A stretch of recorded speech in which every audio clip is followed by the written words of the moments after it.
Hey guys, this is Chris. Today I'm going to talk about using the Mavic Mini on a photo shoot of some real estate that I provided for my buddy. And the question is the quality there in the camera? Is the drone good enough to be used professionally? And I think what you'll see here is the answer is yes, but there are some caveats. So let's get into it and I'll show you and you can see what you think.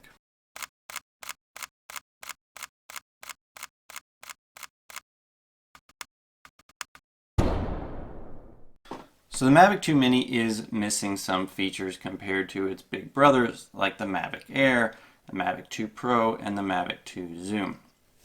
I personally think the Mavic 2 Zoom is the best drone for real estate. In case there's any trees around, it lets you get in there with the optical zoom. But is this good enough?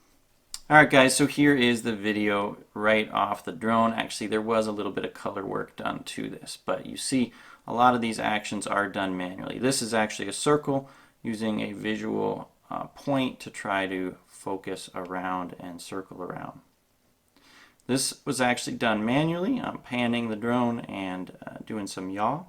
Here, same thing, panning, yaw, and altitude at the same time. This is just a nice slow gimbal motion up, also done manually.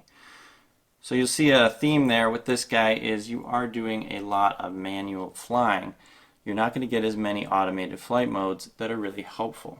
What flight mode am I missing? Well, I'm missing point of interest. So they've replaced that with the circle, which is actually a more complex flight mode. Point of interest has been around since the original DJI Phantom products. Why eliminate it? Why put it with this fancy vision tracking system that doesn't work as well? I don't know. They're trying to pull some features out of this guy, I guess, and encourage people to get a fancier drone with more features. But it is what it is. Question is, can you use it? And the answer is yes. I mean, often I'm editing these down to 3 or 4 second clips anyway. So if the drone loses track of the point of interest that I'm focused in on in circle mode, it's not the end of the world. I didn't do a helix here, but same thing.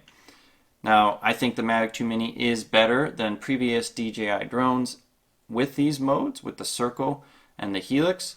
Helix is a nice one. In that it does a really good job of replacing that visual center of focus that it's going to try to track with the GPS point when it does lose sight of that object.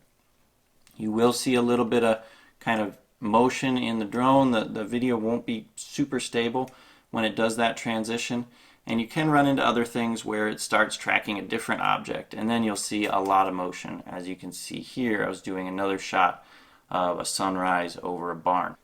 But that being said, I mean, the real thing that makes this stand out as potentially a professional drone is the camera quality. So I found the video quality to be super crisp, super sharp, even though it's not shooting in 4K. I shot all this in 2.7K and producing this video in 1080 because realistically, nobody is going to look at real estate footage on some real estate website in 4K. It's just not necessary. So I found it to be super sharp. I found it to be kind of contrasty. I upped the saturation, I turned down the contrast a little bit, and I also increased the exposure a little bit. Try to brighten things up, make it look a little bit less like fall and winter like it is here in Chicago right now, and look a little bit more like spring. So we'll see if I pulled that off. It's the same story with the photographs.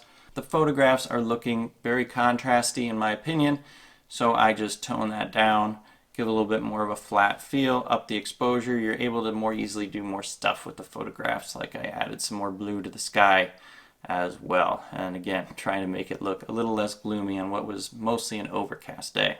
So do I miss the flight modes that I have on my Mavic 2 Pro and my Mavic 2 Zoom? I definitely do. However, this camera is a beast for its size. I mean, why do you need a big camera to get really sharp quality? Your iPhone, your Android phone, if you've got a Google phone, or some of the higher end cell phones have exceptional cameras, and this guy has a really good camera too. So you're getting this thing up in the sky with a small camera and getting some really nice image quality out of it. Would I recommend this for professional use? I think I would. I think it could be a great starter drone for people. They wanted to make a small investment and start a business. I wouldn't let anybody see you fly this thing at a job site. I mean, it might be a little embarrassing showing up with this, what looks like a toy, but at the end of the day, the quality of what it produces is quite good. The flight modes are more limited, but that just makes you become a little more creative. I was able to get some really nice smooth motions using these gimbals here on the remote controller. Didn't have an issue with them. Was able to get nice smooth moves with a lot of manual stuff. Also smooth gimbal control. I did fly a lot of these in what they call cinematic mode, which slows everything down, makes it a little more precise. So I hope you found this video useful. If you're interested in doing real estate photography, I really think you can't go wrong with this if you're on a very limited budget. I would recommend the DJI Mavic Mini. I do have another video coming up where I'm going to talk about all the things I would have loved to see on this drone, including these super floppy props. Wouldn't mind getting rid of those. But at the end of the day, I could fly this thing professionally, and I might just do it again if for whatever reason I don't have my Mavic 2 with me. So thanks for watching. Please subscribe, and I'll see you next time.